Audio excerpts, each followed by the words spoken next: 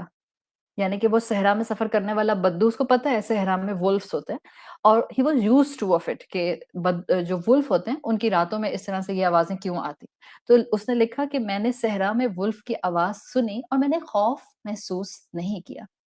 میں تھوڑا آگے گیا اور میں نے کچھ انسانوں کے بات کرنے کی آواز سنی، میں ڈر گیا۔ Why had said this؟ کہ وولف سے تو اس کو خوف نہیں آیا، انسان سے خوف آ گیا۔ بلکہ اگر آپ اس کے میں رہ نہیں پاتی عربی بتائے بغیر، سمعت ذئب اذا اوا، he said I felt comfort in hearing the howl of a wolf، وصوت الانسان اطیر، انسان کی آواز سنی تو میں ڈر گیا۔ یہ اس نے اس لیے کہا کہ وولف کی جو فطرت ہے وہ اس فطرت سے نہیں ہٹتا، اس کو پتا ہوتا ہے کہ وولف کیا کر سکتا ہے، وولف کی نیچر کیا ہے۔ آپ کو پتا ہے چڑیا کیا کر سکتی ہے، آپ کو پتا ہے آپ کے گھر میں بلی ہے وہ کیا کر سکتی ہے، آپ کے پاس طوطا ہے وہ کیا کر سکتا ہے۔ تو وولف کے بارے میں اس شاعر کو شیورٹی تھی کہ وہ کیا کر سکتا ہے، مگر انسان، انسان انسان could be a demon or could be an angel۔ انسان ہی ہوتا ہے جو فرشتہ صفت بھی ہو سکتا ہے اور جن صفت بھی ہو سکتا ہے۔ انسان مخلوق ہے جس کے بارے میں معلوم نہیں ہوتا کہ وہ اصل میں کیا ہے جب تک کہ وہ خود کو ریویل نہ کر دے۔ انسان کی طبیعت پتہ نہیں چلتی۔ اور اب غور سے سنیں، اگر انسان کو ہدا نہ ملے، باقی مخلوقات کو خلق پلس ہدا کے ساتھ اس زمین پر اتارا گیا ہے، انسان کو اس ہدا تک آنا ہوتا ہے، یہ بلٹ ان نہیں ہے۔ اگر انسان کو وہ ہدا نہ ملے جو اللہ نے اس کو ڈھونڈ کر آنے کو کہا ہے، تو وہ ہمیشہ ایک ڈیمن فارم انسان بن جاتا ہے۔ انسان کم اور بھوت زیادہ، انسان کم اور شیطان زیادہ۔ قرآن کیا کہتا ہے؟ وَهَدَيْنَاهُ النَّجْدَيْنِ، اللہ نے انسان کے سامنے 2 راستے کھول دیے ہیں، رائٹ بھی ہے اور لیفٹ بھی ہے، path of رائچسنس and a path of visions. کس پر جانا ہے تم نے؟ جس کو آپ کہتے ہیں path of virtue and path of vice. Choice ہے ہم انسانوں کے پاس، ہمیں خلق دی گئی ہے، خدا ہم پر چھوڑ دی گئی ہے. خدا میں 2 راستے بتا دیے ہیں. One is the right path and one is the wrong path. Choice will be yours. اور اسی فری ول پر انسان کی اکاؤنٹیبلٹی ہے. اسی فری ول پر جب انسان اللہ کی عبادت کرتا ہے تو وہ سجدوں کے قابل ہو جاتا ہے کہ فرشتے اس کو سجدہ کریں. اسی فری ول پر انسان اپنے آپ کو شرف میں تمام مخلوقات سے بلند کر لیتا ہے، ایون کہ وہ فرشتوں سے بھی بلند تر ہو جاتا ہے. یہ وہ 2 راستے ہیں جس کے ڈھونڈنے کے لیے انسان کو انسان بنایا گیا، عقل دی گئی، اسپرچویلٹی دی گئی، روح دی گئی اور یوزر مینول دیا گیا. اپنی زندگی میں قرآن کو تلاش کرو، قرآن تک آ جاؤ اور قرآن پر وقت لگاؤ. آپ کا اور میرا یہاں بیٹھنا اور وقت لگانا یہ اسی روڈ میپ تک آنا ہے جس روڈ میپ کو میں اپنی زندگی کا حصہ بنانا چاہ رہی ہوں. اس ہدا تک آنا چاہ رہی ہوں جو ہدا مجھے باقی مخلوقات سے بلند کر دیتی ہے. دس ہدا جو قرآن دیتا ہے it gives us the ability to navigate into our lives. یہ وہ ہدا ہے جس تک اللہ تعالیٰ چاہتے ہیں کہ ہم آ جائیں. تو انسان کو انگرینڈ ہدا نہیں دی گئی ہے. انسان کو خود تلاش کر کے اپنی عقل کا استعمال کر کے رب کے کلام کو روح سے جوڑ کر یہاں تک آنا ہوتا ہے. پھر آپ کو قرآن ایک میپ دیتا ہے. اچھا یہ بتائیں آپ کے گھر میں قرآن ہے، صحیح ہے؟ ہم سب کے گھروں میں بچپن سے قرآن تھا. مجھے آپ لوگوں کا نہیں پتا، بٹ پوائنٹ اگر میں یہ کہوں کہ میرے گھر میں جب سے میں نے آنکھ کھولی بچپن سے قرآن تھا. لیکن اگر میرے گھر کے شیلف میں میپ رکھا ہے اور مجھے میپ دیکھنا نہیں آتا، there is no use of that map. ہم سب کے پاس قرآن ہو، ہم سب کو قرآن لیٹ سے تلاوت کرنا بھی آتا ہو، مگر ہمیں اس میپ میں نیویگیٹ کرنا نہیں آتا ہو. اگر آپ نے کبھی ٹریولنگ کی ہے وایا میپ تو آپ کو پتا ہوگا کہ آپ کو میپ دیکھنے کا بھی طریقہ سلیقہ آنا ضروری ہوتا ہے. جب بھی اس میپ کے قواعد آپریشنل ہوتے ہیں نا، جب بھی وہ آپ کو صحیح جگہ پہنچا سکتا ہے. ورنہ میں ہاتھ میں میپ پکڑے رہوں تو یہ تھوڑی گارنٹی ہے کہ میں اپنی منزل پر پہنچ جاؤں گی. میری زندگی، آپ کی زندگی ایک سفر ہے اور قرآن اس میں ہمارا ایک میپ ہے، یوزر مینول ہے. اس قرآن کو پڑھنے کا طریقہ بھی تو چاہیے تاکہ میپ کو ریڈ بھی تو کر سکیں. اب ہر انسان کا اس میپ کو ریڈ کرنے کا طریقہ اگر الگ الگ ہوگا اور وہ اللہ کے رسول صلی اللہ علیہ وسلم کی گائیڈنس سے جا کر نہیں ملے گا تو ہو سکتا ہے ہم کچھ کور کریں، کچھ نہ کور کریں، یا پیچھے رہ جائیں، یا بھٹک جائیں، یا ڈیویٹ کر جائیں. Any thing is possible. تو اللہ تعالیٰ نے آپ کو اور مجھے بہت رحمت سے نوازا ہے کہ ہم الحمدللہ قرآن کے سامنے بیٹھے ہیں اور قرآن پر وقت لگا رہے ہیں اور ان ڈیپتھ اسٹڈیز کے تھرو ہم اس روڈ میپ کو جو قرآن ہمیں دے رہا ہے اس کو سمجھنا چاہ رہے ہیں. اسی سے میری آخری ایکسپلینیشن جو ہے بس وہ آج کی بات کی آگے چل رہی ہے، اور وہ یہ کہ اللہ نے یہ جو ہمیں میپ دیا ہے نا، یہ جو ہمیں اسلام یا قرآن دیا ہے، اس کو آپ 3 طرح سے سمجھیں. 3 چیزوں کو ذہن میں رکھیے گا. آپ کا اور میرا جو آؤٹ ورڈ پاتھ ہے نا، جس میں نے لیٹ سے صبح اٹھنا ہے، نماز پڑھنی ہے، اس کے بعد مجھے اپنے بیٹی ہونے کا رول پلے کرنا ہے، بہن ہونے کا رول پلے کرنا ہے، بیوی ہونے کا رول پلے کرنا ہے، ماں ہونے کا رول پلے کرنا ہے، پھر ظہر کی نماز ہے، پھر میرے زندگی کی کچھ ایکٹیویٹیز ہیں، رسپانسبلٹیز ہیں، پھر میری نمازیں ہیں. یہ جو آؤٹ ورڈ پاتھ ہے اس کے لیے اللہ تعالیٰ نے ہمیں شریعت دے دی ہے. اسی قرآن کے اندر شریعت بھی موجود ہے. اسی روڈ میپ میں پہلا ایسپیکٹ ہے شریعت کا، جس کو آپ شریعہ کہتے ہیں. یہ آؤٹ ورڈ پاتھ ہے ہمارا، یعنی کہ مجھے باہر جو بھی ایکٹیویٹیز کرنی ہے اس کے لیے مجھے ایک آؤٹ ورڈ پاتھ شریعہ دیا گیا ہے. شریعہ کہتے ہیں عربی زبان میں پاتھ ٹو واٹر. وہ ایک چینل بنتا تھا جو صحرا میں لوگ استعمال کیا کرتے تھے تاکہ وہ چینل، واٹر چینل جو ہے وہ ان کے علاقوں تک لے کر آ جائے پانی کو. اب آپ صحرا کے اندر واٹر چینل کی اہمیت سمجھ سکتی ہیں. کسی صحرا کے اندر ایک واٹر کینال چھوٹی سی بنا دینا یا چینل بنا دینا، یا اردو میں کیا کہتے ہیں اس کو، ایک پاتھ، ایک راستہ بنا دینا پانی کا. It's like life giving thing. رسول اللہ صلی اللہ علیہ وسلم نے اپنے صحابہ کے لیے فرمایا کہ یدخلون الیہ روادا و یخرجون ادلہ. آپ صلی اللہ علیہ وسلم نے صحابہ کو اس طرح سے ڈپکٹ کیا کہ آپ نے کہا کہ رائد کہتے ہیں عربی زبان میں اس انسان کو جو اپنے قبیلے کے لیے پانی ڈھونڈنے کے لیے نکلتا ہے، اور جب اس کو پانی کا سورس مل جاتا ہے تو اس کو عدلہ کہتے ہیں. تو آپ نے فرمایا میرے صحابہ پانی کی تلاش میں مجھ تک آتے ہیں اور پھر اس پانی کو لے کر اپنے قبیلے کی طرف واپس جاتے ہیں. مطلب کیا تھا؟ Quran is like a life giving water. صحابہ مجھ سے قرآن کی ایکسپلینیشن کو لے کر اس کو اپنے گھر والوں تک شیئر کرتے ہیں. تو شریعت ہے قرآن، شریعت آؤٹ ورڈ پاتھ دیتی ہے، شریعت آپ کی اور میرے لیے زندگی میں لائف گیونگ واٹر ہے. جان چھوڑی چھڑانی ہے اس کو تو تھامنا ہے، اس میں زندگی ہے. یہ ہے آؤٹ ورڈ پاتھ جو یہ قرآن کا میپ ہمیں دیتا ہے. ایک انورڈ پاتھ ہے، اس کو طریقہ کہا ہے. یہ امام غزالی کے ٹرمز ہیں. These terms are not embedded in صحاباز ٹرمینالوجی اینڈ ان احادیث ٹرمینالوجی. امام غزالی نے بہت بعد میں ان ٹرمینالوجیز کو ہمارے لیے جو ہے اس امت میں عام کیا، اور انہوں نے کہا جو آؤٹ ورڈ پاتھ ہے وہ شریعہ ہے، اور جو انورڈ پاتھ ہے یعنی ایک آپ کا جسم ٹریول کرتا ہے وہ آپ کی شریعت ہے، آپ کا اٹھنا بیٹھنا، معاملات نبھانا، رزق حلال کمانا نہ کمانا، ایوری تھنگ. اور دوسرا آپ کا انورڈ جرنی ہے، وہ آپ کا اسپرچل جرنی ہوتا ہے کہ آپ نے اپنی روح کو اللہ سے کتنا کنیکٹ کیا ہے. اور یہ ریالٹی انسان کو الٹیمیٹلی ملتی جاتی ہے جب انسان قرآن سے جڑا رہتا ہے. تو یہ صحابہ کی تعلیم ٹرمینالوجیز نہیں ہے، شریعہ، outward path, inward path, اس طریقہ. بالکل جیسے گرامر کی بہت سی اصطلاحات، بلکہ گرامر پوری کی پوری رسول اللہ صلی اللہ علیہ وسلم کے دور میں تھوڑی ڈیزائن ہوئی، یہ تو صحابہ کے بعد لیٹر اسکالرز نے نکالی ہے. تو اسی طرح سے یہ آپ کی اور میرے سامنے شریعہ، طریقہ، اور پھر طریقہ جب آپ کو ایک اسپرچل اویئرنیس مل جاتی ہے then you are able to reach to حقیقہ. حقیقت تک آپ پہنچ جاتے ہیں. اور حقیقت کیا ہے؟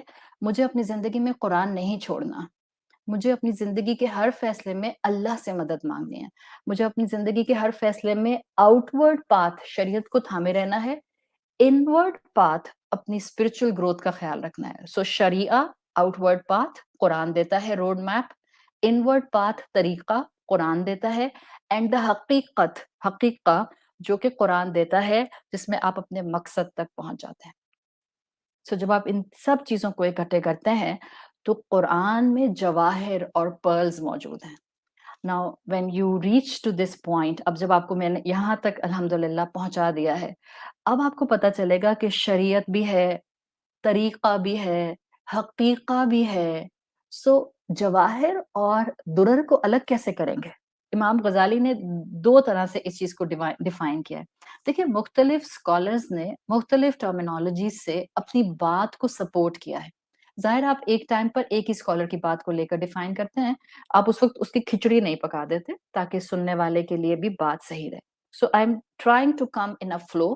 پہلے وقت کا استعمال، نیت اچھی، عمل کی کوشش تاکہ موت اچھی.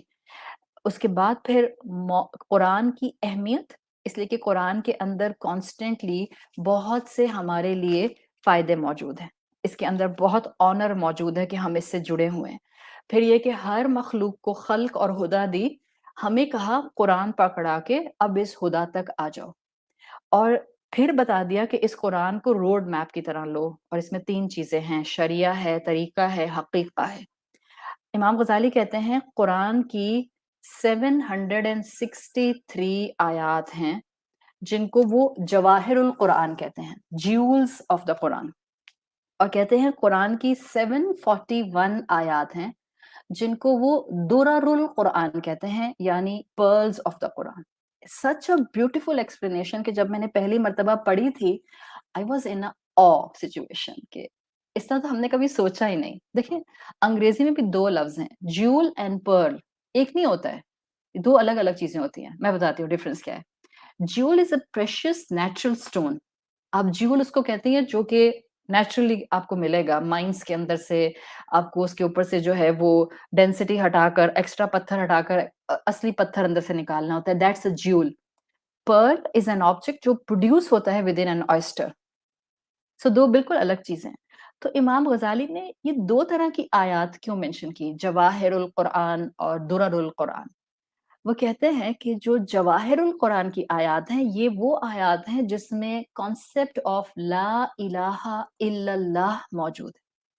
یعنی جہاں اللہ کون ہے آیات بتاتی ہیں، اللہ کی صفات کیا ہیں، اللہ کی سنتیں کیا ہیں، اللہ ہم سے کیا چاہتا ہے، اللہ ہمیں کن چیزوں سے روکتا ہے، اللہ کے بارے میں بتانے والی آیات کون سی ہیں۔ امام غزالی کے مطابق یہ 763 آیات جواہر القرآن، jewels of the Quran, natural stones کی طرح ایز اٹ از اللہ کی صفات فکسڈ ہیں۔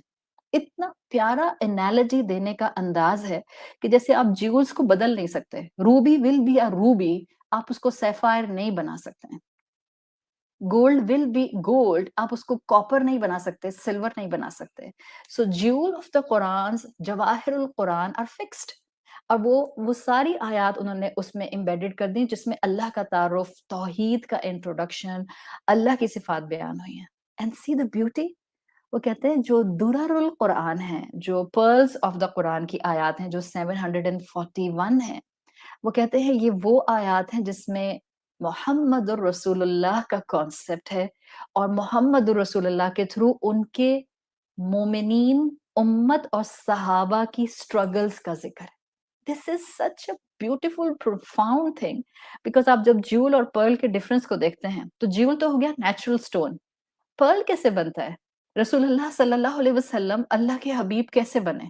صحابہ کرام رضی اللہ عنہم اجمعین کیسے بنے؟ آپ صلی اللہ علیہ وسلم کے نیک اشخاص امت کے مومنین سابقین کیسے بنے؟ صادقین کیسے بنے؟ صالحین کیسے بنے؟ شہداء کیسے بنے؟ There was a struggle behind it, just like there is a struggle in the formation of a pearl making. Pearl کیسے بنتا ہے؟ ایک ریت کا ذرہ ہوتا ہے، وہ آئسٹر کے اندر اٹک جاتا ہے جا کے۔ آئسٹر کے اندر جب وہ اٹکتا ہے تو آئسٹر کو اریٹیشن ہوتی ہے، اور جب آئسٹر کو اریٹیٹ کرتا ہے تو ڈیفense سسٹم آئسٹر کا کام کرتا ہے، اور اس اریٹیشن کی وجہ سے آئسٹر اس ریت کے ذرے کے اراؤنڈ پروٹیکٹیو شیلڈ اپنی جو ہے وہ آپ اسپٹ کرنا کر دیں یا ایکسکریٹ کرنا کہہ دیں، یا وہ سیکریشن سے وہ باہر نکالتا ہے۔ بالکل جیسے ہمارے جسم میں اگر کوئی ہارمفل باڈی، کوئی آبجیکٹ آ جائے، کوئی جرم، بیکٹیریا، وائرس، کوئی بھی جو آپ کا فورن باڈی آپ کو جسم میں آتی ہے، تو آپ کا ڈیفense سسٹم کام کرتا ہے نا، اور اس کو وہ پروٹین سے یا ڈیپینڈنگ اپون اس وقت کیا ریکوائرمنٹ ہے، امیون سسٹم اس کو لیئر کرنا شروع کرتا ہے تاکہ اس نقصان دہ چیز کا امپیکٹ آپ کی باڈی پر نہیں آئے۔ اسی پروسیس میں جیسے کہ امیون سسٹم کسی فورن ایلیمنٹ کو آپ کے جسم میں کور کرتا ہے ود دا ریکوائرڈ پروٹین، اسی طرح سے آئسٹر میں ریت کا ایک ذرہ آتا ہے، اس کو وہ آئسٹر اریٹیشن سے بچانے کے لیے کور کرتا ہے۔ تو ایگریویشن کریٹس دا پرل، وہ ریت کا ذرہ and the combination of that support system of oyster, یہ دونوں مل کر اس ریت کے ذرے کو پرل بنا دیتے ہیں۔ سی، تو ریت کے ذرے کو آئسٹر کے اندر اریگیشن کی وجہ سے جو پرل ڈیولپمنٹ تک لایا گیا ہے، یہ وہ درر القرآن ہیں جس میں مومنین کی سٹرگلز کو مینشن کیا گیا ہے۔ رسول اللہ صلی اللہ علیہ وسلم کا مقام ان کی محنتوں کے ساتھ اٹیچڈ ہے۔ ایسا نہیں تھا کہ آپ بادشاہ کی طرح کرسی پر بیٹھے تھے اور آپ کی زندگی میں کوئی سٹرگل نہیں تھی اور پھر بھی آپ کو رحمت للعالمین بنا دیا گیا۔ It wasn't like it. آپ کی زندگی سے بڑھ کر کسی انسان کی زندگی میں آزمائشیں آئی نہیں ہیں۔ صحابہ کرام کو اللہ کا بہترین پسندیدہ امت کے حصے کا ایک چنک قرار دینا، یہ صرف اور صرف ان کو اس لیے نہیں مل گیا کہ وہ بس اس ٹائم میں پیدا ہو گئے تھے and they were all in their beautiful silk clothes اور جولری پہنی ہے اور بادشاہوں کی طرح بیٹھے ہیں اور ایک مغل سسٹم چل رہا ہے۔ There wasn't anything like it. ان سے بڑھ کر آزمائشیں کس نے صحیح ہوں گی؟